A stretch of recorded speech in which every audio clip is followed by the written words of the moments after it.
What we wanted to deliver was a model where the longevity of that tenancy wasn't going to be connected to a shorter head lease that a private landlord was saying, well, I'll renew it next year if I wish to. What we really wanted to do was get longevity in terms of the accommodation we secured to enable us to provide it to our own tenants for a longer period of time. So I think what I'd seen in the sector was this shift away from care providers owning buildings to working with private landlords. And then on top of that, we were working with some portfolio landlords and people who had maybe a more structured and professional approach to delivering housing, because it was something they did as a landlord as a full-time job,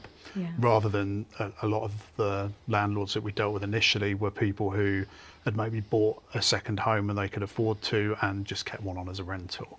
So we found that there was a lot of disjointed approaches, and what we needed was a uniformed approach that was consistent with the regulations that existed for funding, so that we can make sure that the accommodation we were offering was appropriately managed, maintained, and that the people living in it were given the support to sustain their tenancies.